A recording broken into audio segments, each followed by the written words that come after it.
အားလုံးကိုမင်္ဂလာပါကျွန်တော်တငယ်ချင်းများနေကောင်းကြပါသလားဒီနေ့တော့ကျွန်တော်တို့ဒီအမေဒါမွေးမွေးလေးနဲ့mushroom ဒီမူနဲ့အမေဒါလေးကိုကြော်မယ်နော်အမေဒါကတော့ကျွန်တော်ကတော့အနည်းငယ်လေးပဲထည့်မယ်ပေါ့အဓိကမူပေါ့မူကြော်ပြီပေါ့ပထမအဆုံးဒီကာလစ်ပေါ့ဒီချက်သွင်းဖြူထည့်မယ်ပြီးတော့မယုတ်တီးနဲ့နည်းနည်းမွေးမွေးလေးဖြစ်တဲ့အထိကျွန်တော်ကတော့ကြော်မှာဖြစ်တယ်ပြီးရင်တော့ကျွန်တော်ဒီစနွတ်နဲ့အယောင်တင်ကိုထည့်မယ်နော်ပြီးရင်တော့ကျွန်တော်အမေဒါနည်းငယ်ကိုထည့်မယ်တော့နည်းငယ်မွေးမယ်နော်နည်းငယ်မွေးပြီးမှကျွန်တော်တို့ကတော့ကျွန်တော်တို့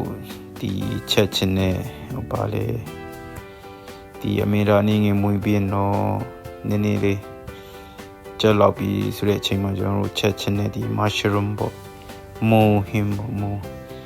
စားထည့်မယ်ဒီပြီးတော့စက်သားမုတ်အရသာမုတ်ထည့်ပေးမယ်ထည့်မယ်ပြီးတော့ fish sauce ပေါ့နော် fish sauce ကိုဘယ်လိုခေါ်လဲတော့ကျွန်တော်မသိဘူးမြန်မာလိုမေ့သွားပြီကျွန်တော်fish sauce ထည့်မယ်နော်စားမွေးတယ်အဲ့ဒါထည့်ရင်အရင်မွေးလေးဖြစ်တယ်ပူပြီးမှအရသာရှိလို့ကျွန်တော်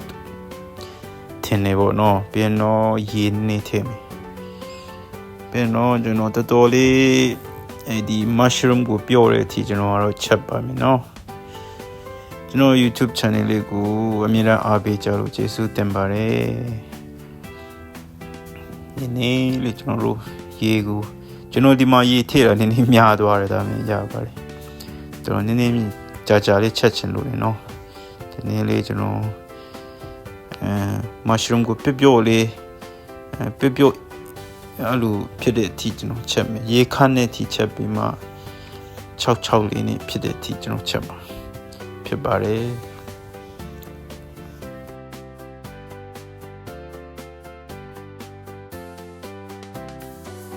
အခုတော့ကျွန်တော်တို့ရေခမ်းသွားပြီပေါ့နော်ခုနကျွန်တော်ထိထားတဲ့ရေတွေခမ်းသွားပါပြီပြန်မွေးမယ်နော်တေချာလေးမွေးမယ်တေချာလေးမွေးပြီးမှကျွန်တော်အခုတော့ချက်ပြီးလို့ပြောလို့ရပါတယ်မိတ်ဆွေတို့လည်းဒီဟင်းတကယ်စားကောင်းပါတယ်တကယ်ဝရတာရှိပါတယ်နော်မိတ်ဆွေတို့မူကဘယ်ဟာမျိုးမူမဆိုချက်လို့ရတယ်ဆိုတော့မိတ်ဆွေတို့လည်းအိမ်မှာချက်ကြည့်ပေါ့နော်ကျွန်တော်ကတော့ဒီမှာပကံလေးထည့်ပြီးတော့ကျွန်တော်ပုံမှာနန်းပင်လေးအုပ်ပြီးမှစားလို့ရပြီပေါ့နော်ကဲကြိုက်ပါတယ်ကျွန်တော်ကမူခင်းအရင်ကြိုက်ပါတယ်ဒီအမေဒါမွေးမွေးလေးနဲ့မူခင်းအဲ့ဒီထဲမှာကျွန်တော် fish sauce ပေါ့နော်ငါပြီးရေပြောရမလားအဲ့လိုမျိုးထည့်ပြီးမှပုံမွေးတယ်နော်မွေးလေးနဲ့စားလို့အရင်ကောင်းပါတယ်လို့မိတ်ဆွေတို့လေအိမ်မှာအဲ့လိုလေးလုပ်ကြည့်ပါလို့ဒီကေစားကောင်းလေးမူဆွနော်ပဲ